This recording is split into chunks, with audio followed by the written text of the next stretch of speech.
Hello, my fellow dirty gardeners. I'm Iron, the Dirty Dragon. Today I'm going to be going over how to divide tough plants and shrubs and grasses and all those kinds of things that give you food when you're trying to break them up in the garden. And I'm going to show you my favorite tool for doing this. Hang on a sec. Oh yeah. This sexy beast right here. This is Betty White. She's gonna help me do the extreme gardening today. Yeah, Betty White here. She's got teeth. Yeah, she cuts into all the bad boys. So I'm gonna go through the garden and I'm gonna show you what can be divided and what I divide and how I divide some of the plants so that you can get an idea of what works and why. So let's go see. You can do bamboo. You can do clumping grasses. You can do miscanthus grass, which is basically just like a tall clumping grass that has, again, like big, thick. There's the roots down there. I divided this one a couple days ago when I started making this video. Way easier with the recip saw. You can do yuccas, which you can still do with a shovel. Not too difficult. It's not too difficult, but it is much easier with a recip saw. Raspberry suckers, another good one that you can use with the recip saw. You can do ferns of all kinds. A lot of them are pretty woody in the center and tough and very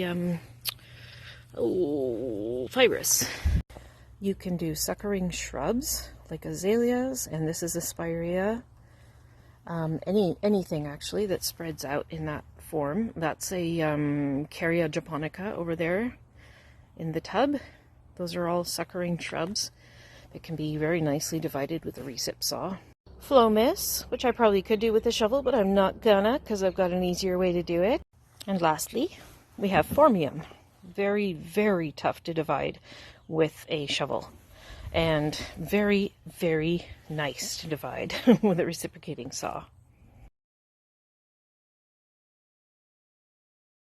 Right, so here I have a hefty size fern. This guy here, when it's actually in like full frond, it's probably about close to probably 4 to 5 feet wide. Like it covers most of this pathway and then goes over to there. So about 2.5 feet on either side, and then it also goes way over the stream just on that side and way over the path here. So the way that I divide ferns is make sure everything like rocks and such are away from the base of it so that you're not cutting into that with your recip saw. This is by a little stream here which you can't see, but I'll show you when I'm done. And so I've got a bunch of river rock here. Okay, now this is kind of a wedge shape, so it's going to be relatively easy to divide this one. What I'm going to do is I'm going to cut off 1/3 on this side and 1/3 on this side. And normally what I would do if it was round is I would actually cut a circle all the way around on the outside and just leave the center. And then what you can do with the pieces that have come off is you can either cut them into smaller chunks or you can roll them up like a cinnamon roll and just plant them, and it basically makes the same size as what you've left there. If you want to plant it in somewhere else and have it a bigger size chunk to start with. So here we go.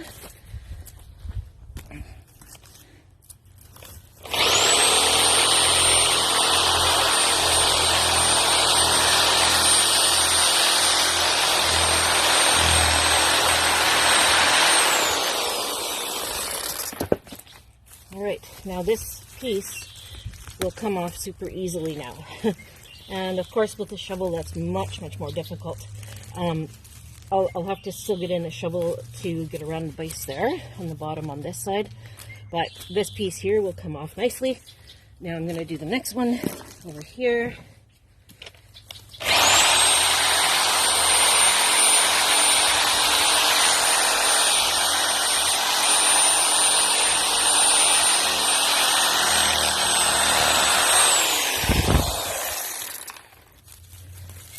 Okay, that one I think needs a bit more down there. You can see, I don't know if you can see that, it's like really hard and woody in there, right? So that's why I use the recip saw. It's just so much easier.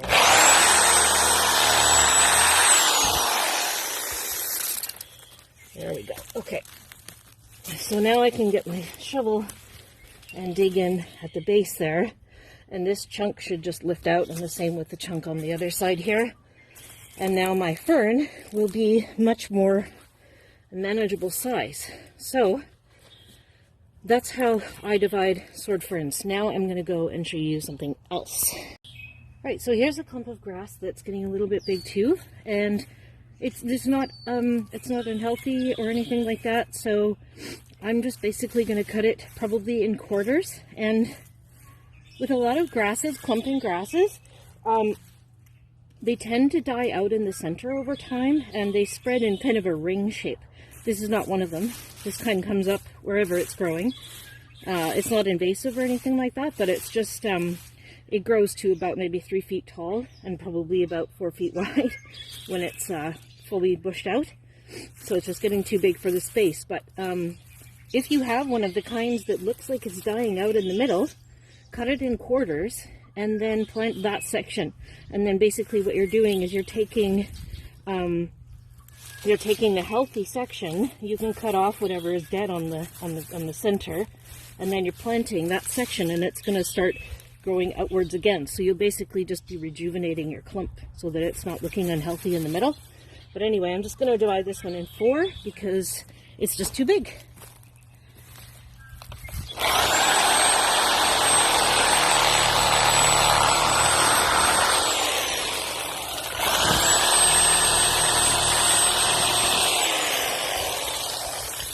Right. I prefer to do this while they're in the ground just because they don't move around as much, and it's still quite easy to get them out of the ground. Sometimes you have to dig, sometimes you can just pull. One thing I should really mention is be aware of where your drip lines and irrigation are. I speak from experience. I thought I was cutting through a root, but I was cutting through my irrigation. Oh boy, did that ever hurt. I mean, you know, financially. Yeah, that was not cool. But anyway, so yeah, that's definitely one thing, because you are going down into the ground, right, with this, right? So yeah, just keep that in mind. Okay, another sword fern. Since this one is a baby, basically a division from another one a previous year, the only thing I'm going to show you on this is how to trim the fronds. If you don't have a knife and you don't want to sit there trying to clip at them, because they're quite like thready, not thready but fibrous, so they can be hard to clip, and it takes a lot of effort for, you know, hands and stuff. These things that hang off of us, yeah, they get uncomfortable. So with a recip saw, if you're not worried about this kind of thing, which I'm not because I do it a lot, you just take a handful like that, and done. And there's your fern ready for the next season. Way faster and easier than doing it by hand or with a knife. Yay for reciprocating saws. Okie dokie, I think that's it for my recip saw tutorial and all the ways that it can make gardening so much easier with all the heavy-duty stuff that's out there. The fibrous, the ropey, the woody, don't cut your irrigation lines. Yeah, very handy tool to have for a little more like tough gardening. So good luck, have fun, and peace out, bitches.